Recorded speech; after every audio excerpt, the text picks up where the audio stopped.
Everyone, welcome to this week's video. I'm super excited to be doing this video because what we're going to attempt to do this week is do a full-on fashion photo shoot via Zoom. Yeah, I'm really excited to do it. So if you like my videos, remember to click those like and subscribe buttons down below, and without further ado, let's get started.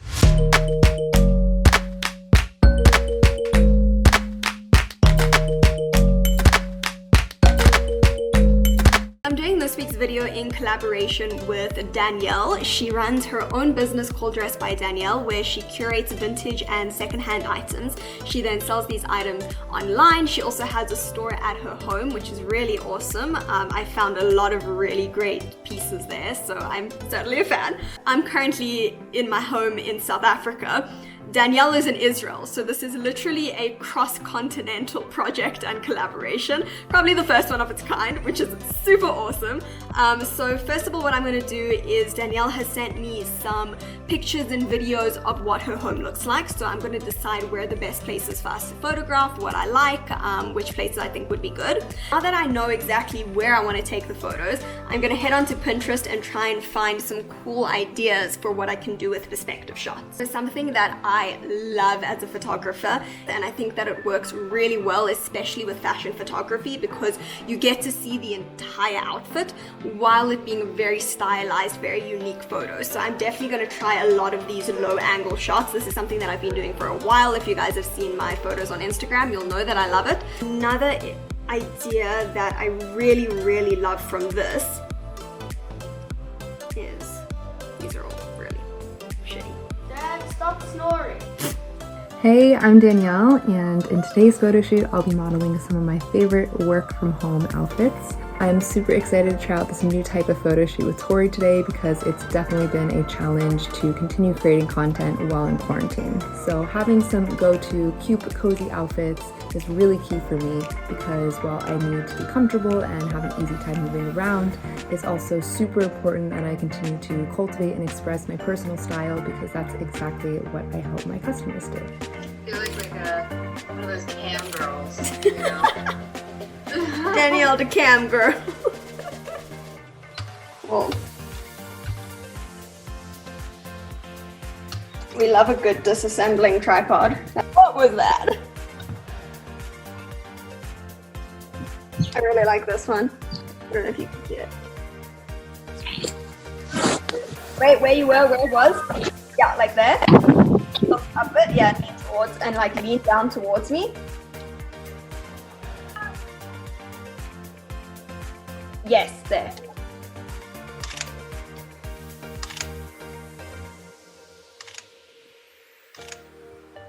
That's really great.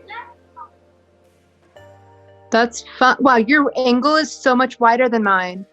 Crazy, right?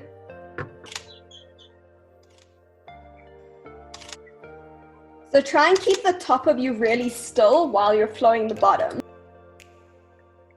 Oh, whoopsie.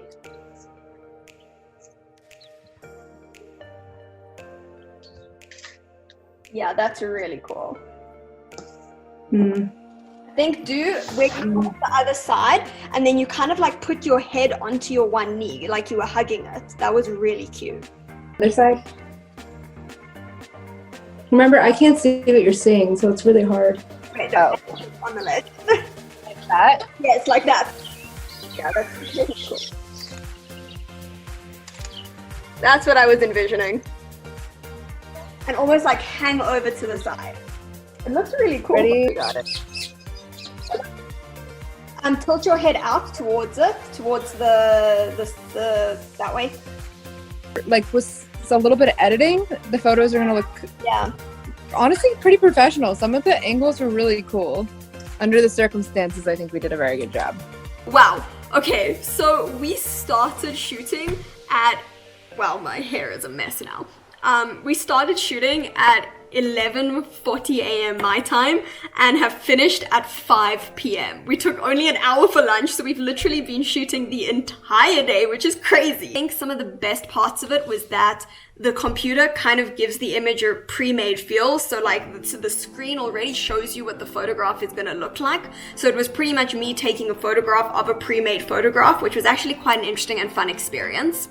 However, what was really difficult about it and like quite frustrating at times is that as a photographer, you're very used to having a lot, like complete control over what your image looks like. This time, my camera was in Israel and I'm in South Africa. So I had a bit of control over what the images looked like, but ultimately I was relying on Danielle to place the camera in the correct place. It took a lot of adjustment to bring my image that I saw in my head to life through another person on a different continent. It was crazy. Results actually were amazing. I mean, I'm looking at some of the raw images on my camera and it looks pretty decent. Like, I'm not gonna lie, the quality of the images is not what I'm used to.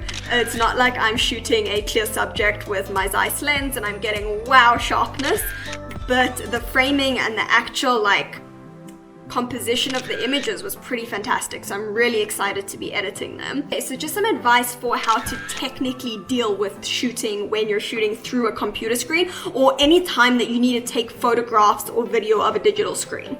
So when our eyes see a computer screen, they just see a clear image, because what's happening is the way that a computer screen presents an image is it does so through very, very tiny pixels that flicker on and off very, very quickly. When you're using a camera and you aim a camera at the screen, the camera actually can pick up those pixels, and if you're shooting at a very high shutter speed, you're gonna see those pixels and get a really warped, kind of like granulated, like really weird image, which you don't want. You need to take your camera down to a really, really slow shutter speed.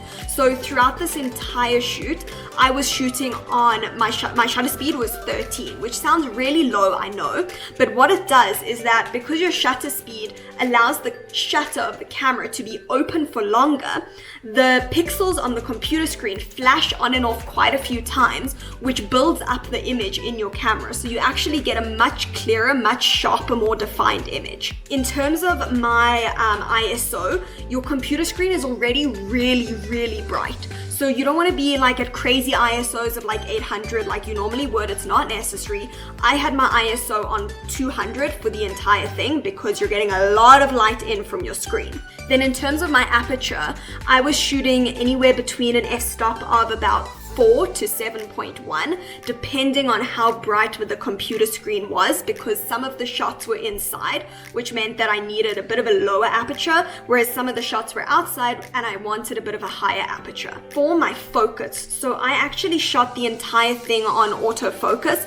I didn't see the necessity for manual focus just purely because everything was on a flat computer screen. So if any of you do actually try doing a shoot like this with manual focus and you get interesting results, I would love to hear about it, so please let me know down below. I'm going to be doing an entire video about how I'm going to edit these particular pictures. I'm going to go through my process, how I use Lightroom, how I use Photoshop if I choose to use it for some of these.